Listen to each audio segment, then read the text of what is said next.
के बीचों बीच एक पुराना आम का पेड़ खड़ा था।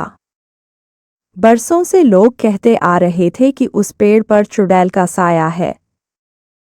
कोई भी रात के समय उस पेड़ के पास नहीं जाता था। बच्चों को भी सख्त मना था कि अंधेरा होने के बाद वहां न जाए। दिन में पेड़ हर किसी को बड़ा हरा भरा और फलदार लगता, लेकिन रात होते ही उसकी डालियां किसी डरावनी औरत के बालों की तरह लटकने लगती थीं। गांव के बुजुर्ग कहते थे, इस पेड़ पर एक चुड़ैल रहती है जो रात को नीले कपड़े पहनकर झूलती है और जिसकी आवाज हवा के साथ गूंजती है। गांव का एक लड़का था, वीरू। वीरू निडर स्वभाव का था। उसे कभी भी इन बातों पर विश्वास नहीं होता। वह हमेशा कहता, अरे ये सब लोगों के दिमाग की बातें हैं। चुड़ैल चुड़ैल कुछ नहीं होती। एक दिन की बात है। गर्मी का मौसम था और आम पककर गिर रहे थे। वीरू ने सोचा, अगर रात को जाकर पेड़ से आम तोड़ लाऊं तो सबको साबित कर दूंगा कि कोई चुड़ैल नहीं रहती। उस रात वीरू अकेले ही आम का थैला लेकर निकल पड़ा। गांव में चांदनी छाई हुई थी, मगर आम के पेड़ के पास जाते ही अजीब सी ठंडी हवा चलने लगी।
आ गए तू आम खाने। वीरू ठिठक गया। उसने सोचा, शायद हवा की आवाज होगी। पर तभी पेड़ की ऊपरी शाखा से एक सफेद औरत लटकी हुई दिखाई दी। उसके लंबे खुले बाल नीचे तक लटक रहे थे और आंखें अंगारे जैसी लाल चमक रही थीं। वीरू का गला सूख गया। उसने कांपते हुए कहा, तू कौन है? औरत ने डरावनी हंसी हंसते हुए कहा, मैं इस पेड़ की रखवाली करती हूँ। जो लालच में आकर आम तोड़ता है, उसका खून पी जाती हूँ। वीरू ने हिम्मत जुटाई। वह बोला, अगर तू सच में चुड़ैल है तो मुझे पकड़ कर दिखा। इतना कहना था कि चुड़ैल हवा की तरह नीचे उतरी और वीरू को पकड़ने लगी। वीरू ने झट से थैले में से एक आम निकाला और बोला,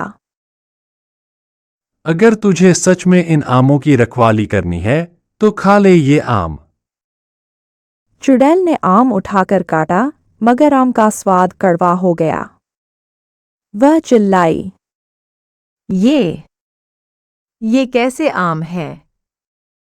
ये आम मीठे हैं, लेकिन लालच करने वालों के लिए हमेशा कड़वे बन जाते हैं। चुड़ैल पीछे हट गई। उसका चेहरा धीरे धीरे बदलने लगा। लाल आंखें काली हो गईं और बाल भी सिकुड़ कर गायब हो गए। अब उसके सामने एक साधारण औरत खड़ी थी। औरत ने आंसू भरकर कहा, बेटा, मैं चुड़ैल नहीं थी। सालों पहले मैं इसी पेड़ के नीचे आम बेचती थी। एक दिन कुछ लालची लोगों ने मुझे मारकर यहीं दफना दिया। तभी से मेरी आत्मा इस पेड़ से बंध गई। लोग मुझे चुड़ैल समझते रहे, पर मैं किसी को डराना नहीं चाहती थी, बस अपने आमों की हिफाजत करना चाहती थी। अगर ऐसा है तो अब मैं पूरे गांव को सच्चाई बताऊंगा। लोग तुम्हें चुड़ैल नहीं, आमों की रक्षक मां कहेंगे। सुबह हुई तो वीरू ने पूरी घटना गांव वालों को सुनाई। सब लोग पेड़ के नीचे आए और वहां दीपक जलाकर उस औरत की आत्मा की शांति के लिए प्रार्थना की।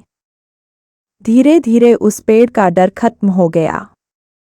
अब गांव के बच्चे वहां खेलते और लोग उस पेड़ को आम वाली मां कहने लगे।